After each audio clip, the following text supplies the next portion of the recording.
মুসা নবী বলেন আমরা পায়ের ধাপি দেখে দেখে দেখে দেখে হেঁটে আসি। রানিং হেঁটে যাওয়া পায়ের ছাপ হবে একরকম, আর যেখানে ঘুমাতে যাবে সে জায়গায় হাঁটাহাঁটি করে পায়ের ছাপ বেশি হবে। উনি বলেন আমি এসে দেখিলাম এখানে দুজন রাবী দুই রকমের বাবজি মত বয়ান করেছে। একজন রাবী বলছেন মুসা আলাইহিস সালাম এসে দেখলেন ওই দুই নদীর ধারে মাজমুআল বাহরাইনি, দুই নদীর মিলিত জায়গায় ওই নদীর উপরে বাবজি একটা পাথরের উপরে সাদা পাঞ্জাবিওয়ালা, সাদা পাগড়িওয়ালা, সাদা চাদর বিশিষ্ট বাবজি এক ব্যক্তি চাদরকে গায়ে দিয়ে তিনি জোরে বসেছিলেন।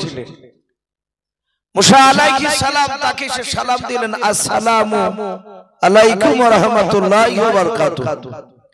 নবী তো জানেন না ইনি নবী নাকি, এতটুকু জানেন আল্লাহ বলেছে তার চেয়ে নাকি জ্ঞানীগুণী মানুষ।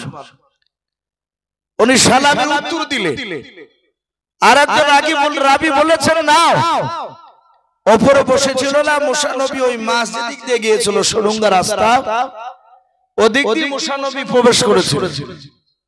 ভিতরে যাওয়ার পর একটা লোকের সাথে দেখা হয়েছে, কিন্তু বেশিরভাগ উলামারা লিখেছেন ওই সুড়ঙ্গতে ঢুকে যাওয়া এটাকে প্রাধান্য দেয়নি, প্রাধান্য দিয়েছেন জমহুর উলামা ওই নদীর উপরে বাপটি একটা লোক বসেছিল।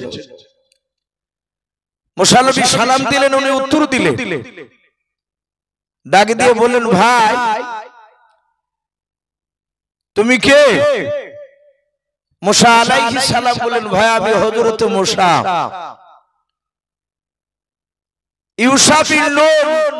উনি বলেন আমি আর মুসা দুজনায় দাঁড়িয়ে ওই অপরিচিত লোকটার সাথে কথা বলছিলাম, জিনার সাথে মুসা নবী সালাম বিনিময় করলেন, সালাম দিলেন, কথা বলছিলেন। ওনার নাম ছিল হযরতে খিজির আলাইহিস সালাম।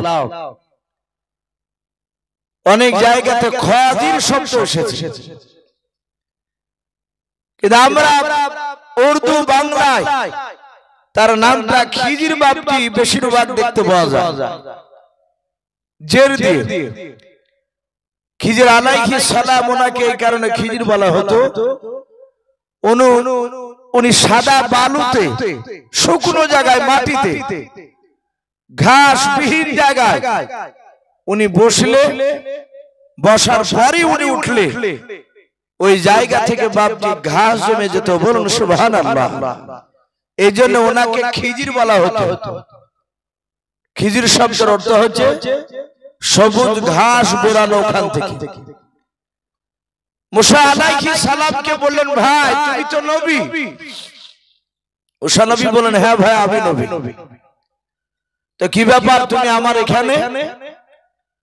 মুসা নবী বলেন ভাই আমি আপনার সাথে একটু সফর করতে চাই, আমি 2-4 দিন আপনার সাথে কাটাতে চাই, থাকতে চাই। আপনি যেই দিকে যাবেন সেই দিকে আমি যাব।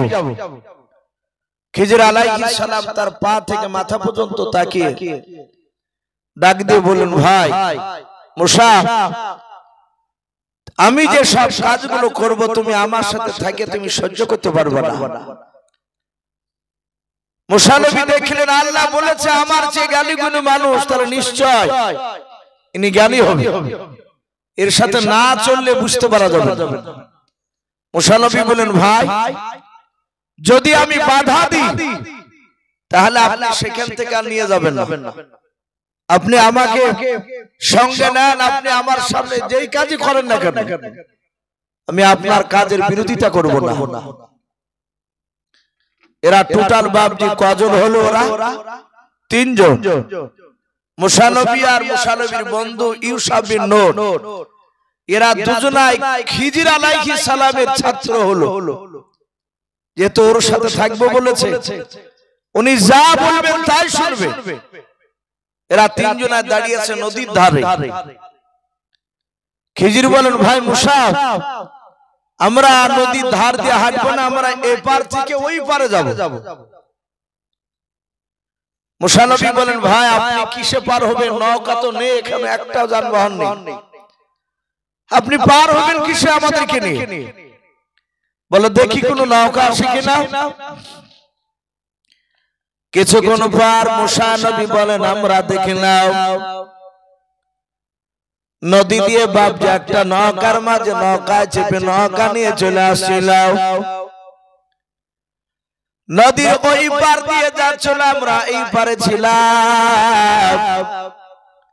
আমরা দেখলাম ওই নৌকাটা একেবারে নতুন নৌকা, নিখুঁত নৌকা। কিতাবে পাওয়া যায় ওই মাঝি সেদিন বাপজি নৌকাটা প্রথম বাপজি পানিতে ফেলেছে চলানোর জন্য। হযরত খিজির ডাক দিয়ে বলেছিল নৌকার মাঝি ভাই ওই পার দিয়ে যাও না, তুমি এই পার দিয়ে আমাদেরকে ওই পারে নিয়ে চলো। খিজির যাহাতে ডাক দিয়ে নৌকার মাঝে দাঁড়ালো না, সোজা খিজির আলাইহিস সালামের কাছে চলে আসলেন। মুসা নবীকে বললেন ভাই তিনজনা নৌকা চেপে যায় আমরা। নৌকার মাঝি বলল হুজুর তাড়াতাড়ি উঠুন। নৌকা চেপে বাপজি যখন মাঝ নদীতে বাপজি আপনারা যাচ্ছিলেন, ওই সময় মুসা নবী নাই। বারবার মুসা নবী ইউসা বিন নুন খিজিরের বাপজি চেহারার দিকে চেয়ে চেয়ে দেখছেন এই লোকটা কোন দিক দিয়ে জ্ঞানী মানুষ আমার চেয়ে। আল্লাহ কেন এই কথা বললেন আমার চেয়ে জ্ঞানী কোন মানুষ? এ কোন দিক দিয়ে জ্ঞানী আমি তো এখনো বুঝতে পারি না। খিজির বলেন নৌকার মাঝি ভাই তুমি কত টাকা নিবে ভাড়া তুমি বললাও। খিজির হাত ওখানা নাই, নৌকার মাঝে জোর করে বলো হুজুর আমি টাকা নিব না, একটু দোয়া করবেন যেন আমার নৌকার উপর ব্যবসা করতে গিয়ে যেন লাভ হয়। বলুন সুবহানাল্লাহ। হযরত খিজিরের বাপজি কথা শুনে টাকা নিল না। মুসা নবী দেখলেন এই নৌকার মাঝিটা অত্যন্ত ভদ্র মানুষ, ভালো মানুষ, আমাদের তিনজনের কাছে টাকা নিল না। নৌকার মাঝি বলো হুজুর পার হয়ে যান, এপারে চলে আসলেন। তিনজনায় বাপজি নৌকা থেকে বাপজি নামার পড়বে। খিজির বলেন ও নৌকার মাঝি ভাই তোমার হাতে কি একটা কুড়ন জাতীয় জিনিস আছে? বলে হ্যাঁ। সঙ্গে সঙ্গে ডাক দিয়া বলেছিল ভাই তুমি কি করবে বললাম? বলে শুনে না তোমার কোড়ালটা আমাকে দাও। কোড়ালটা নিলাম। খিজির আলাইহিস সালাম নৌকা থেকে নামার পড়বে। নৌকার এক সাইডে গিয়ে বাবা এক পিঠ মতো আপনার নৌকার তক্তাটা বাপজি কোড়াল দিয়ে কেটে চটে ভেঙে দিলে। নৌকা থেকে নামি সাথে হাতে একশের মুসা নবী। বলে মুসা কি ব্যাপার তুমি কি বলছো? বলো হুজুর এই নৌকার মাঝে এত ভালো টাকা লাইনি। আরে নিখুঁত নৌকা, ফাটা ফুটে কিছু ছিল না। এ আজ কি নতুন ফেলেছে এখানে এই নদীতে এসে যারা এই নৌকার তক্তাটা আপনি ভেঙে দিলে। বাপজি মুসা আলাইহিস সালামকে ডাক দিয়ে খিজির বললেন ভাই এই নৌকাটা কেন ভেঙেছি এটা আশা করি তুমি বুঝতে পারো। বলে না। বলে এই মুসা আমি বলেছিলাম আমি যে কাজ করব সেই কাজ তুমি সহ্য করতে পারবে না, তাই আমি এই নৌকা ভাঙার আমি ভেদ বলে দেব, কিন্তু আর সামনের দিকে আমার সাথে নিয়ে যাব না, এখান থেকে বাড়ি চলে যেত। মুসা আলাইহিস সালাম চিন্তা করলেন কেন ভাঙলো? অযথা নতুন নৌকাটাকে খুদ করে দিল। আবার চিন্তা করছেন মানুষ যদি জানতে চায় তাহলে তো আমাকে নিয়ে যাবে। বলে ভাই খিজির আমি ভুল করেছি, আপনার কাছ থেকে মানুষ জানতে চাই, আর মানুষ জানতে চাইবো না, আপনি সামনের দিকে আরেকবার নিয়ে আসুন। বলে মুসা আবার বাধা দিন। বলে না, এবার যদি বাধা দিই তাহলে আপনি আমাকে বাড়ি পাঠিয়ে দেন। মুসা বলেন আমার মাথার সাথে ঘুরপাক খাচ্ছে ওই নৌকার কথা, উনি কেন ভাগলেন? মুসা নবী বলেন ঘাট থেকে এবার গ্রামের ভেতরে চলে গেলাম। আপনাদের যেমন ঝাবনা গ্রামে এরকম বাপজি গ্রামের ভিতরে বাপজি আসছিল মুসা নবী আলাইহিস সালাম। বলেন তিনজনায় গ্রামের ভেতরে যাওয়ার পর দেখলাম একটা মোটা একটা গাছ রয়েছিল ওই পাড়ার মাঝখানে। ওই গাছটার ছায়া তলে এক না দুই নয় বাবা 10-12টা বাচ্চা ছেলে, তাদের বয়স প্রায় 4 থেকে 6 বছরের বাচ্চারা তারা ছিল। সবাই মিলে গার্জেন বিহীন তারা খেলাধুলা করেছিল। তাদের কাছে একটাও বাপ যে বাচ্চার আব্বা মাও ছিল না। খেজের বলেন ওরে মশা, এই বাচ্চা ছেলেগুলো খেলা করেছে, এখানে একটু খেলা আমরা দাঁড়িয়ে দেখবো। মশা নবী বলেন আমরা দুজনে দাঁড়িয়ে গেলাম, খেজুরও দাঁড়িয়ে গেলাম। 8 ঘন্টা মতো খেলা দেখার পর হঠাৎ করে দেখলাম খেজুর ভাই কি উনি দৌড়ে গিয়ে একটা বাচ্চা ছেলের পা দুখানা ধরাও। ওই বাবা কেউ বলেছেন মাটিতে শুয়ে দিল, শুয়ে দেওয়ার পর একটা পায়ে পা দিয়ে আর একটা পাকে ধরাও। ফর ফর করে মুরগি ফাড়া করে বাপজি ফেলে ফেললাম। আবার কেউ বলেছেন না মুরগি ফাড়া করে ফাড়ে নাও। যে গাছটার ছায়া তলে ওই বাচ্চাগুলো খেলাধুলা করেছিল। খিজির আলাইহিস সালাম একটা বাচ্চা ছেলের পা দুখানা ধরাও, পা দুখানা ধরে গাছের বনিতে বাপজি মাথা খানা আঘাত করলাম। মাথাটা ফটাস করে ফেটে মাথার মগজগুলো বাপজি আপনার চারিদিকে আপনার ছিটে বেড়ে গেল। এক কথায় বাচ্চাটাকে বাপজি হত্যা করে ফেলল। মুসা আলাইহিস সালাম তিনি অবাক হয়ে থাকলেন, উনি আর সহ্য করতে পারলেন না। ওগো মাওলা, এমন তোমার বান্দার কাছে আমাকে সাক্ষাৎ করতে মনে চাও? এই লোকটা একবার নৌকাকে ভাঙবে, আবার একটা 4 বছরের 4.5 বছরের বাচ্চা ছেলেকে আছাড় মেরে মেরে ফেলল। এই ব্যাপারটা কি? সাথে হাতে বাপজি তার হাতখানাকে ধরে বলে, এই খিজির ভাই, এই বাচ্চাটাকে তুমি কেন মারলে? সম্মানিত ভাই আমার বাবা জীবনের আল্লাহর নবী মুসা আলাইহিস সালামকে আবার বললেন, ভাই আমি মানে বলে দিলে আর সামনে দিকে আর নিয়ে যাব না। সেলিম ভাই 200 টাকা নগদ, আল্লাহ তার দানকে কবুল করুন। ভাই আমরা চলে যাব না, আর কিছুক্ষণ বসে ইনশাআল্লাহ আমার পরে বক্তা আসবে। আর আপনারা সকলেই জানেন বাপ যেটা মাদ্রাসা জালসা মাগরিবের পর থেকে নিয়ে বাপজি আদায় শুরু হয়েছে।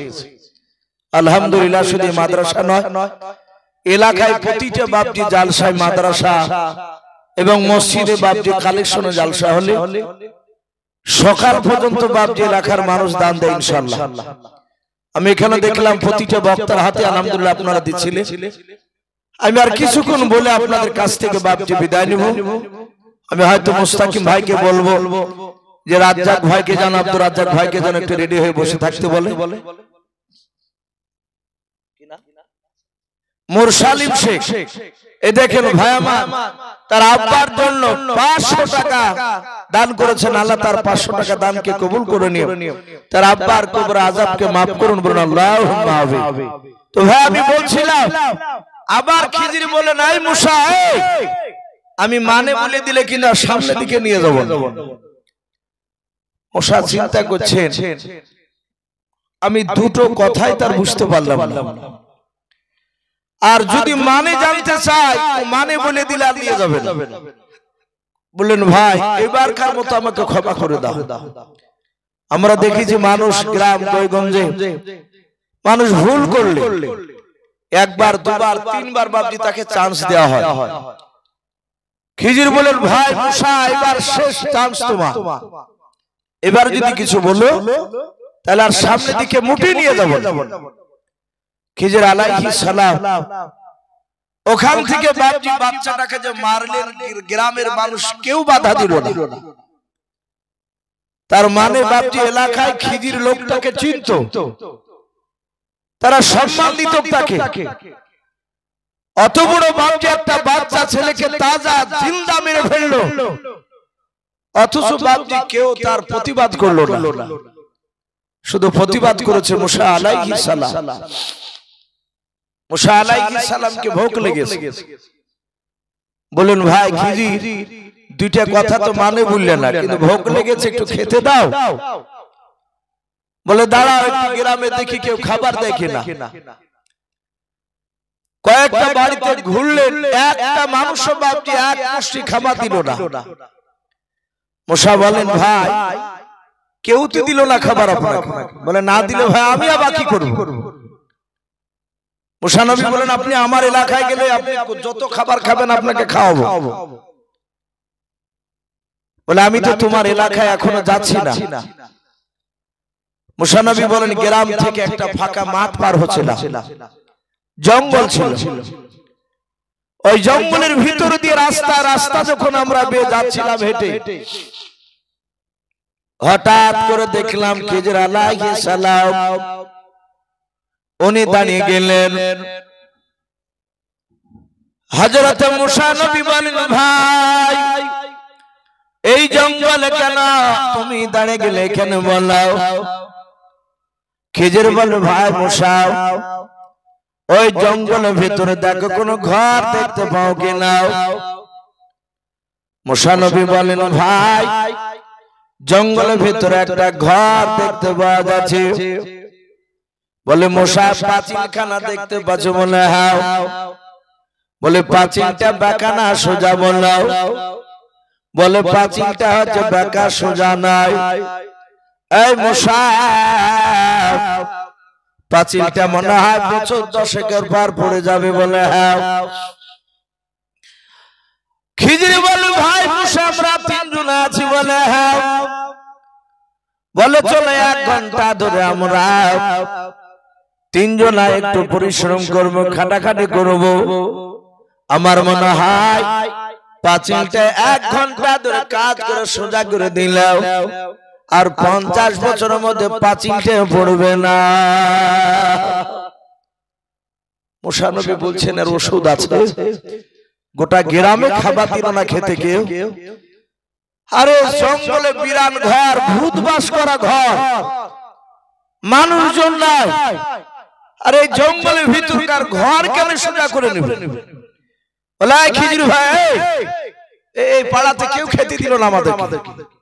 আরে অযথা পাঁচিল কেন সোজা করবা তুমি? খিজির বলেন ভাই মুসা আমি তোমার উস্তাদ নয়? বলে হ্যাঁ সেটা মেনেছিলাম। বলে আমাকে যদি উস্তাদ বলে যদি মানো তাহলে চলো, আমি অর্ডার করছি তোমাদেরকে শুনতে হবে। মুসা দেখলেন তাই তো। ঘন্টা খানিক ধরে বাপজি সে খোদা পেটে পাঁচিল ঠিক করা হয়ে গেল। পাঁচিল জাহাতি ঠিক আছে, আর অমনি মুসা হাতখানা ধরে বলছেন খিজির ভাই সোজা হয়ে 3টে কাজ করেছো, নৌকা ভেঙেছো, বাচ্চা মেরেছো, আর অযথা পাঁচিলকে সোজা করে নিলে। কারণটা একটু তোমাকে এখনই খুলে বলা লাগবে।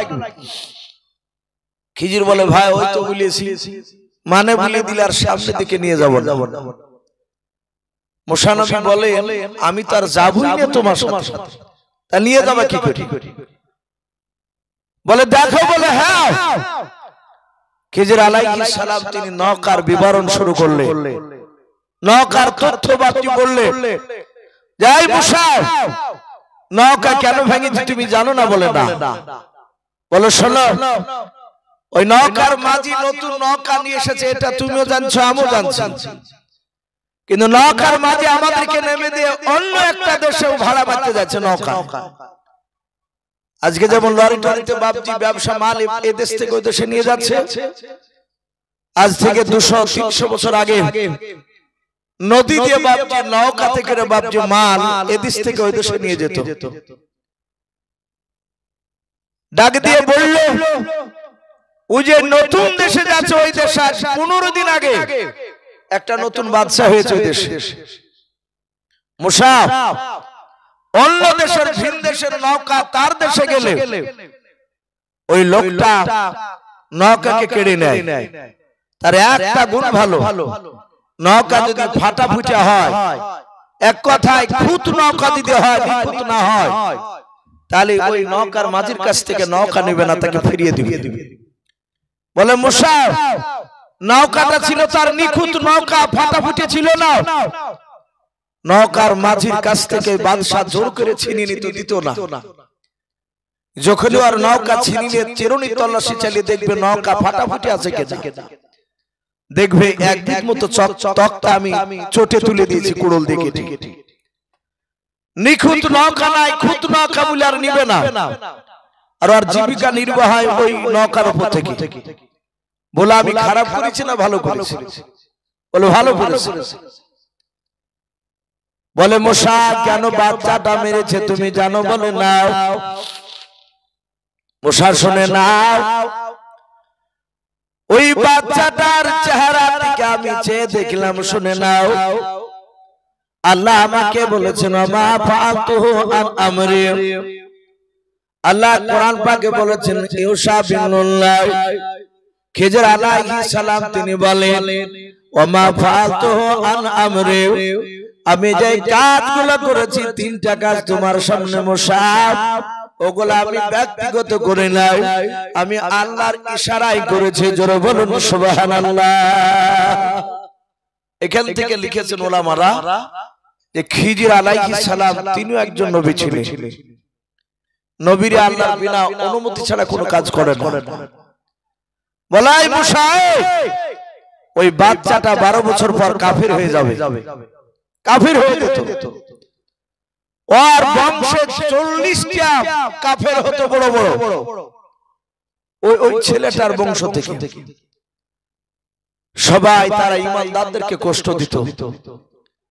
তাই আমি বাচ্চা ছেলেটাকে 12 বছর আগে 4.5 বছরে তাকে হত্যা করে দিয়েছি। ও মৃত্যুর পর জান্নাতে যাবে। ও কাফের হতে পারলো না, জাহান্নামে গেল না। ভালো করেছে না খারাপ করেছে? বলে ভালো করেছে। বলে ভাই ওই পাঁচিল কোরআন শরীফে লিখেছে ওই বাচ্চা ওই বাড়িওয়ালার দুটো সন্তান বাপজি আপনার রেখে গিয়েছিল। আবুহুমা সালিহুন, তার বাপ মা ছিল নেককার আল্লাহওয়ালা। তারা হালাল কৃত টাকা লগিলাতে করে বাপজি ওই পাঁচিলের তলে মাটির তলে পুঁতে রেখেছিল। বাচ্চা ছেলে দুটোকে জন্ম রেখে তার আব্বা মা মারা যায়। ও ছেলে দুটো অন্য বাড়িতে মানুষ হচ্ছিল। পাঁচিলটা যদি 10 বছর পর পড়ে যেত তাহলে বেগুনা লোক তারা রাস্তা দিয়ে যাওয়ার সময় ওই সোনার টাকার তসলা লগিনাকে দেখে তুলে নিয়ে চলে যেত। বাচ্চা দুটো তা থেকে বঞ্চিত হতো। আমরা পাঁচিলটা সোজা করে দিলাম, 50 বছর আর পড়বে না। ওই ছেলে দুটো বড় হওয়ার পর বাপের ভিটে তো বাড়ি করতে আসবে।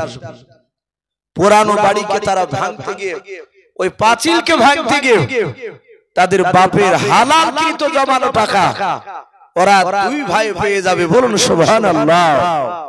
ওদের অনেক লাভ হবে। মুসা বললেন ভাই আমাকে ক্ষমা করে দেন, আমি আর মানে জানতে চাইব না। খিজির বলে না ভাই আর সামনের দিকে নিয়ে যাব না। মুসা নবী বলেছিলেন আমি ভুল করেছিলাম, আমি ওনার কাছ থেকে মানে জানতে চেয়েছি। আপনার আমার রাসূল সাল্লাল্লাহু আলাইহি ওয়াসাল্লাম তিনি বলেছেন আমি যেভাবে আলোচনা করলাম এইভাবে নবী বাপজি সাহাবাদের সামনে মুসা আলাইহিস সালামের ঘটনা বলছিলেন। নবী বললেন হায় আফসোস, হায় আফসোস, আমার মুসা ভাই যদি মানে জানতে না চাইতো হয়তো সামনে গিয়ে আরো কিছু জিনিস নিত্য নতুন জিনিস ঘটতো, সেগুলো আমরা জানতে পারতাম।